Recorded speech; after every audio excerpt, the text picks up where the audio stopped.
Welcome back students. So student, last class में हमने जब फाइनेंशियल अकाउंटिंग और मैनेजमेंट अकाउंटिंग को देखा था, जब हमने अकाउंटिंग की डेफिनेशन पढ़ी थी तो हमने आपसे कहा था कि अकाउंटिंग एक प्रोसेस का नाम है और प्रोसेस में पहला स्टेप है सर एनालाइज। और एनालाइज में हमने आपसे कहा था कि एनालाइज के अंदर हम 5 हेड्स ऑफ अकाउंट्स को एनालाइज करेंगे।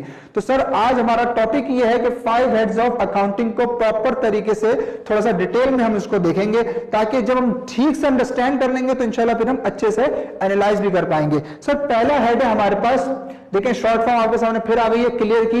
आपको 5 हेड्स ऑफ अकाउंट्स का शॉर्ट फॉर्म याद रखना है, clear. C stands for capital, L stands for liabilities, E stands for expenses, A stands for assets and R stands for revenue.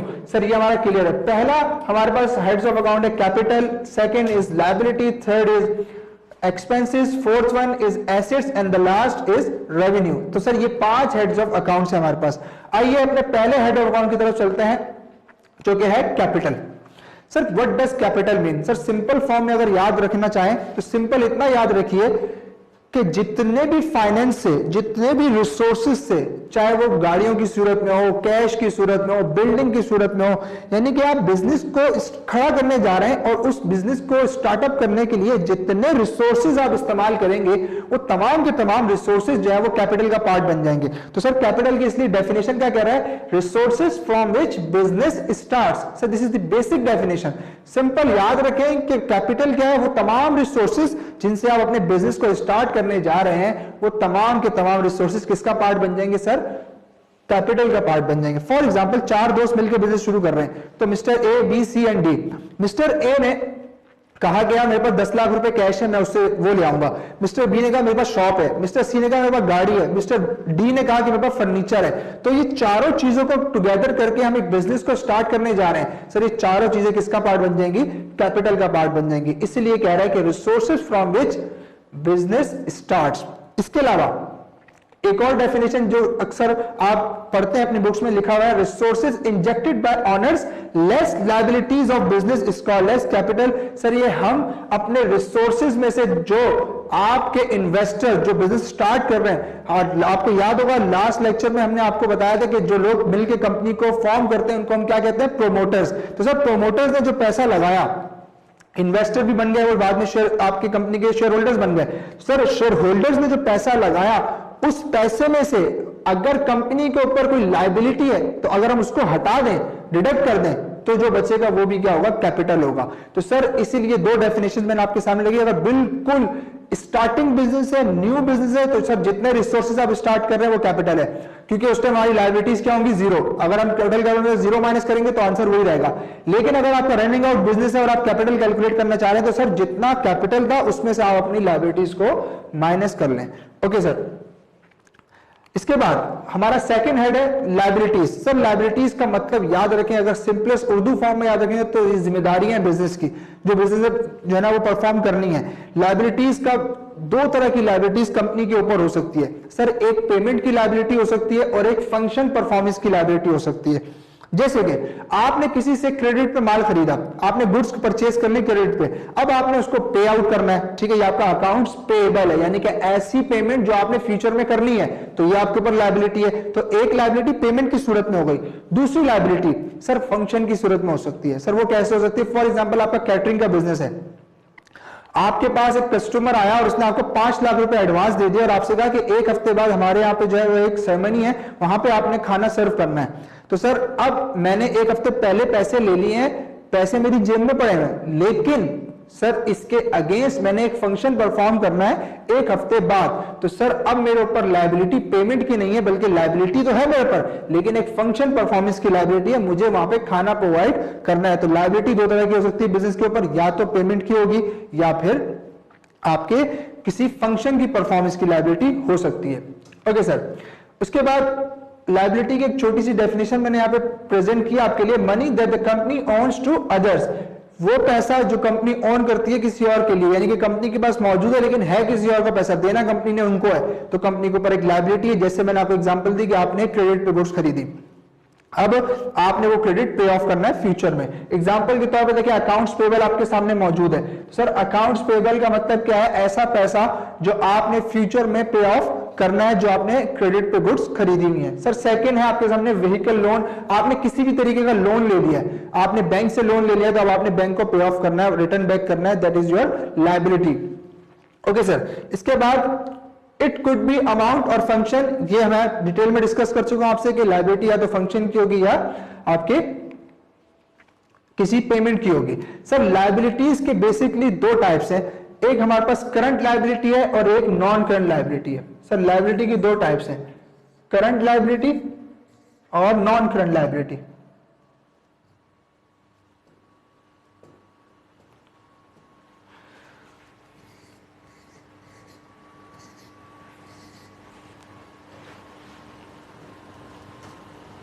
Sir liabilities के हमारे पास दो टाइप्स हैं, करंट और non current. Sir current liability वो liabilities होंगी जो आपने पे ऑफ करनी हो या परफॉर्म करनी हो विद इन 1 ईयर।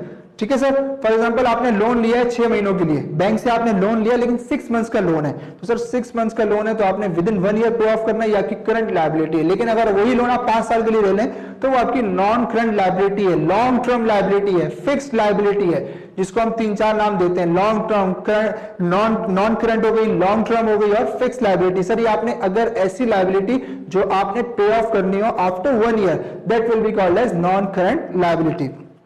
सर ये लायबिलिटी की दो major types. Sir next head है हमारे पास एक्सपेंसेस का। देखिए मैं एक बात यहां क्लियर करता चलूं कि आप जानते हैं कि अकाउंटिंग प्रोसेस का नाम है, तो प्रोसेस में अगर किसी एक स्टेप पे आप गलती करते हैं ना तो आपका फाइनल प्रोडक्ट जो है ना वो खराब हो जाएगा, वो फाइनल प्रोडक्ट आपका वो डिजायर्ड प्रोडक्ट नहीं होगा जो आप चाहते थे। तो इसीलिए आपने पूरी अकाउंटिंग के जितने स्टेप्स पढ़े हैं अपनी डेफिनेशन में, उसके हर स्टेप की अपनी इंपॉर्टेंस है। अगर आप किसी एक स्टेप पे गलती करते हैं तो आपका फाइनल प्रोडक्ट जो है वो एक्चुअली खराब होने जा रहा है। तो इसीलिए आपका पहला स्टेप हम पढ़ रहे हैं अकाउंटिंग का, जिसको हमने एनालाइज का नाम दिया है। तो सर अगर आप बेहतरीन तरीके से एनालाइज कर सकेंगे तो ही आप ठीक तरीके से रिकॉर्ड कर सकेंगे। अगर आप ठीक से एनालाइज नहीं करते तो आप रिकॉर्ड भी ठीक नहीं कर सकते। इसीलिए एनालाइज के स्टेप को अपने बहुत गौर से देखना है। तीसरा स्टेप है हमारे पास एक्सपेंसेस का, तीसरा हेड हमारे पास। सर एक्सपेंसेस का मतलब क्या होता है? Outflow of economic resources is called as expense. इसके अलावा एक्सपेंस की और बहुत सारी डेफिनेशंस हैं। सर ऐसा पेमेंट, ऐसा आउटफ्लो जो आप बिजनेस के अंदर बिजनेस को रन आउट करने के लिए जो पैसा खर्च कर रहे हैं वो भी आपका एक्सपेंस है। लेकिन ये जो डेफिनेशन आपके सामने लिखी हुई है आईएएस की डेफिनेशन है। आईएएस क्या कह रहा है कि एक्सपेंस है outflow of economic resource is called as expense. आपसे किसी भी किस्म का आउटफ्लो हो जाए इकोनॉमिक रिसोर्स का, सर इकोनॉमिक रिसोर्स का वर्ड जो लिखा हुआ है यहां पर, इसका मतलब क्या होता है? याद रखें, यहां पे उसने मनी का वर्ड यूज नहीं किया, यहां पे उसने कैश का वर्ड यूज नहीं किया, यहां पे उसने वर्ड यूज किया इकोनॉमिक रिसोर्स का। इसका मतलब है कि खर्चा, एक्सपेंस खाली वो नहीं होता कि जो हम पेमेंट करके आ जाएं, इसके अलावा भी खर्चा हो सकता है जिसको हम कहते हैं in kind payment. For example आपने बिजनेस के लिए एक गाड़ी खरीदी, आपके पास एक तो कैश मौजूद था 10 लाख का, वो आपने दे दिया। गाड़ी थी फॉर एग्जाम्पल 15 लाख की, 5 लाख का आपके पास एक फर्नीचर पड़ा हुआ था, आपने वो भी दे दिया। तो अब यहां पर आपसे रिसोर्सेज का आउटफ्लो हुआ दो तरीके का। पहला रिसोर्स का आउटफ्लो था कैश, जो आपने कैश पे किया 10 लाख। दूसरा रिसोर्स था आपके पास फर्नीचर, वो आपने जाके गाड़ी वालों को दे दिया। तो यहां पर आपने एक कैश दिया और एक फर्नीचर दिया, तो इसलिए आपसे इकोनॉमिक का आउटफ्लो हुआ दो तरीके से, पहला कैश, दूसरा फर्नीचर। तो इसलिए यहां पर इकोनॉमिक रिसोर्स का वर्ड यूज किया गया, कैश का वर्ड यूज नहीं किया गया। क्योंकि सर एक्सपेंस जो है वो किसी भी सूरत में हो सकता है, या तो कैश की सूरत में भी हो सकता है या इन काइंड भी हो सकता है, यानी कि अदर देन कैश भी हो सकता है। तो एक्सपेंस क्या है sir? Outflow of economic resource is called as expense. Sir expense की मेजर दो टाइप्स है हमारे पास। पहला टाइप है कैपिटल एक्सपेंडिचर, दूसरा टाइप है revenue expenditure. Sir capital expenditure और रेवेन्यू एक्सपेंडिचर को अगर बेसिक से बहुत आसान वर्ड्स में अगर आप डिफरेंशिएट करना चाहें ना, तो आप यूं कहें कि जो कंपनी के बड़े बड़े खर्चे हैं जो कंपनी कभी कभी करती है वो आपके कैपिटल एक्सपेंडिचर है, और जो डे टू डे एक्सपेंडिचर है जो साल में कई मरतबा दोबारा किए जाते हैं वो रेवेन्यू एक्सपेंडिचर। सर एक बेसिक सी बात थी, लेकिन आईएएस क्या कहता है आपसे, आप वो और से सुनिएगा। आईएएस आपके कैपिटल और रेवेन्यू एक्सपेंडिचर को किस तरीके से डिफरेंशिएट करता है? आईएएस आपसे कहता है कि आप 2 पॉइंट्स को देखें, अगर इन 2 पॉइंट्स पे खर्चा हुआ, फॉर एग्जांपल एक गाड़ी है उसके ऊपर हमने खर्चा किया, आपने ये डिटरमाइन करना है आया वो खर्चा कैपिटल है या रेवेन्यू है। तो सर आपने दो पॉइंट्स को चेक करना है। पहला पॉइंट है आपके ऊपर लाइफ। सर पहला पॉइंट क्या है आपका? लाइफ। सर खर्चा हुआ और एसिड की लाइफ इंक्रीज कर गई, एसिड की लाइफ इंक्रीज, इसका मतलब है सर जब लाइफ इंक्रीज कर गई तो ऐसा खर्चा जिसके होने के बाद एसिड की लाइफ इंक्रीज हो जाए तो आप कहेंगे that is called as capital expenditure, that is called as capital expenditure. Sir दूसरा पॉइंट, उसकी एफिशिएंसी बढ़ जाए, एसिड की एफिशिएंसी बढ़ जाए, एसिड की एफिशिएंसी इंक्रीज हो जाए। पहले फॉर एग्जांपल वो गाड़ी जो है वो वेट उठाती थी फॉर एग्जांपल 50,000 केजी का, अब आफ्टर एक्सपेंडिचर वो 70,000 केजी का वेट उठा सकती है, तो उसकी एफिशिएंसी, उसकी प्रोडक्टिविटी इंक्रीज हो जाएगी। तो सर अगर खर्चा होने के बाद आपकी एफिशिएंसी और प्रोडक्टिविटी में इंक्रीज आ जाए तो आप कहेंगे ये क्या है? Capital expenditure.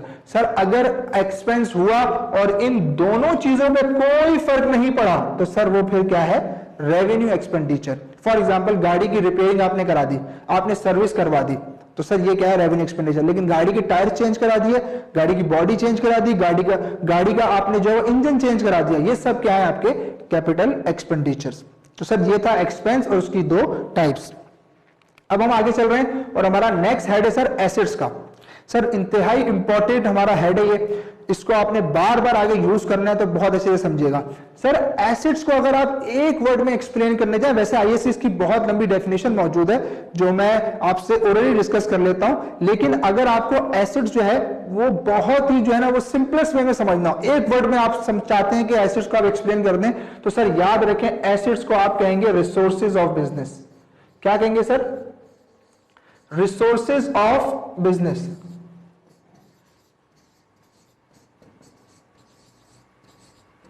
सर आपने एसेट्स को आज के बाद एक वर्ड में याद रखना है, रिसोर्सेज। सब जितने भी चीजें रिसोर्सेज बिजनेस के हैं वो तमाम के तमाम कंपनी के क्या है?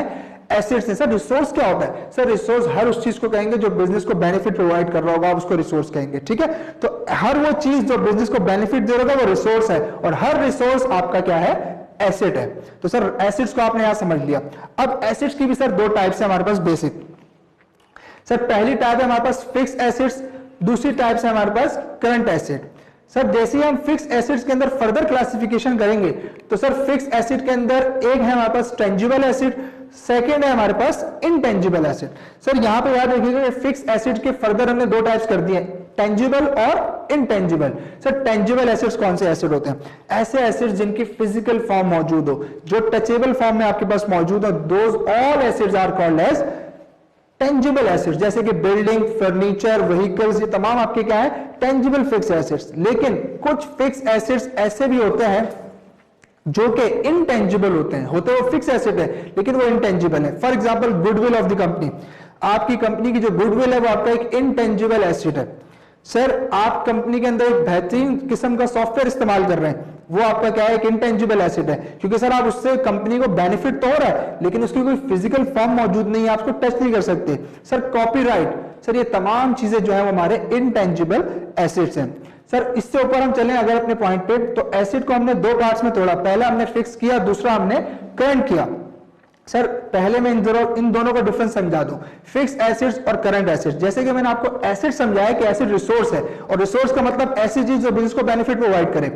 सर अगर आपका एक एसेट एक रिसोर्स है और वो बिजनेस को बेनिफिट दे रहा है लेस देन 1 ईयर, यानी कि कुछ मंथ्स तक वो बेनिफिट प्रोवाइड कर रहा है, वो तमाम के तमाम रिसोर्सेज क्या कहलाएंगे सर? आपके करंट रिसोर्सेज, यानी कि current assets less than 1 year. अगर आपका एसेट बेनिफिट प्रोवाइड कर रहा है लेस देन 1 ईयर तो आपका क्या है? वो करंट एसेट। लेकिन अगर ऐसे एसेट्स मौजूद हैं जो आपके एसेट्स को, आपके बिजनेस को सालों साल तक बेनिफिट दे रहे हैं, सो यार वो तमाम के तमाम एसेट्स हमारे क्या हैं? Fixed assets. और सर उनको हमने फर्दर दो टाइप्स में तोड़ा है, टेंजिबल एसेट्स और इनटेंजिबल एसेट्स। सर टेंजिबल की एग्जांपल बिल्डिंग, फर्नीचर, व्हीकल वगैरह, और इनटेंजिबल की एग्जांपल सॉफ्टवेयर और गुडविल वगैरह। सर इसी तरीके से करंट एसेट्स की हमारे पास कौन सी एग्जांपल हो सकती है? सर आपका बैंक हो गया, आपका कैश बैंक बैलेंस हो गया। सर इसके अलावा आपकी इन्वेंटरी, इन्वेंटरी क्या है सर? जिस चीज का आप बिजनेस करते हैं, जिस चीज को आप रीसेल पर्पस के लिए इस्तेमाल कर रहे होते हैं, वो आपकी इन्वेंटरी है। फॉर एग्जांपल आपकी गाड़ियों का शोरूम है तो सर गाड़ियां जो है वो आपकी क्या है? इन्वेंटरी है। तो सर इन्वेंटरी जो है वो हमारा क्या है? Current asset. सर क्यों? क्योंकि आप जानते हैं कि inventory day to day basis पे सेल आउट हो रही होती है। स्टेशनरी वगैरह जो बिजनेस में हम बार बार यूज कर रहे होते हैं, साल में कई मरतबा हम स्टेशनरी को परचेज कर रहे होते हैं, तो सर स्टेशनरी वगैरह तमाम की तमाम एग्जांपल्स आपकी क्या है, करंट एसेट्स। तो सर आप बेसिक पॉइंट याद रखें, ऐसे तमाम रिसोर्सेज जो आपको लेस देन 1 ईयर तक बेनिफिट दें, वो तमाम के तमाम रिसोर्सेज क्या है, करंट एसेट्स। और ऐसे रिसोर्सेज जो आपको बेनिफिट दें सालों साल तक, मोर देन 1 ईयर तक, तो आप उनको क्या कहेंगे सर, फिक्स्ड एसेट्स। ओके, सो ये था हमारा एसेट्स का एक्सप्लेनेशन। सर नेक्स्ट हेडिंग की तरफ जा रहे हैं हम, और अगला हेड है हमारे पास रेवेन्यू का। सर रेवेन्यू का मतलब क्या होता है, सारी सी बात है, पूरा बिजनेस जो हमने डेवलप किया है वो रेवेन्यू पर्पस है, क्योंकि हर प्रॉफिटेबल बिजनेस का पहला ऑब्जेक्टिव क्या है, टू अर्न प्रॉफिट। और सर प्रॉफिट किसका पार्ट होता है, आपके रेवेन्यू का प्रॉफिट। जितना अच्छा रेवेन्यू होगा उतना अच्छा प्रॉफिट होगा। सर आपकी कंपनी का जितना अच्छा प्रॉफिट होगा उतनी आपकी इनकम स्टेटमेंट स्ट्रांग होगी। आपकी इनकम स्टेटमेंट जितनी स्ट्रांग होगी, आपका यूजर ऑफ फाइनेंशियल स्टेटमेंट उतना ज्यादा सेटिस्फाइड होगा।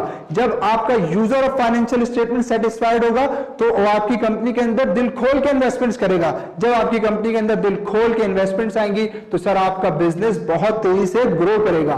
तो कहने का मकसद क्या हुआ sir, profit is the major objective of every business.